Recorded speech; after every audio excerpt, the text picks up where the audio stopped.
Belantara apartemen kian marak di Jakarta. Ribuan unit dibangun dengan beragam tipe dan harga siap ditawarkan kepada yang tertarik. Mereka yang memiliki dana lebih melihatnya sebagai peluang investasi yang menjanjikan. Benarkah demikian? Rita Harjodipuro, seorang wanita karir yang turut berinvestasi di apartemen. Ia telah membeli 4 unit apartemen mewah untuk disewakan.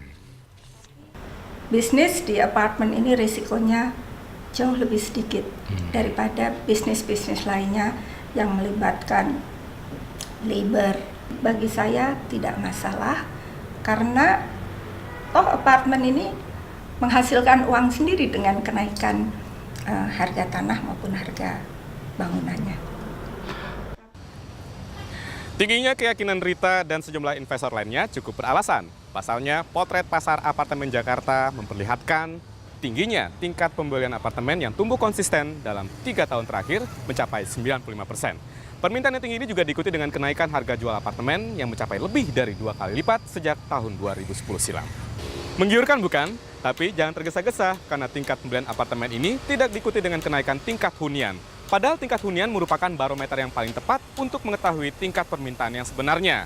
Tidak naiknya permintaan sementara harga jual terus naik menunjukkan adanya peran investor dan spekulan dalam menggelembungkan harga. Gejala lain yang menunjukkan adanya potensi gelembung pasar apartemen Jakarta adalah rendahnya kenaikan harga sewa jauh di bawah kenaikan harga jual. Harga jual rata-rata apartemen di Jakarta Selatan sekitar Rp31 juta per meter persegi, sementara harga sewa hanya Rp190.000 per meter persegi setiap bulannya.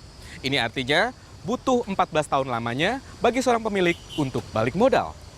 Apabila benar pasar apartemen Jakarta dalam gelembung, maka cepat atau lambat harga akan jatuh.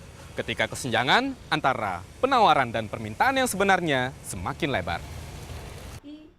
Bank Indonesia sebagai bank sentral memainkan peranan penting dalam mengantisipasi dan mencegah gelembung tumbuh terlalu besar yang saat pecah akan sangat merugikan investor, pengembang, dan pemilik apartemen. Risiko ada 2 paling tidak.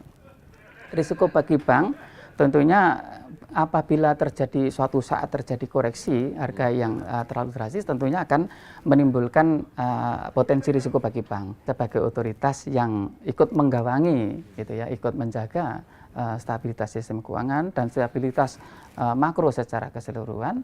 Tentunya kita ingin agar kenaikan harganya itu dalam batas-batas kewajaran.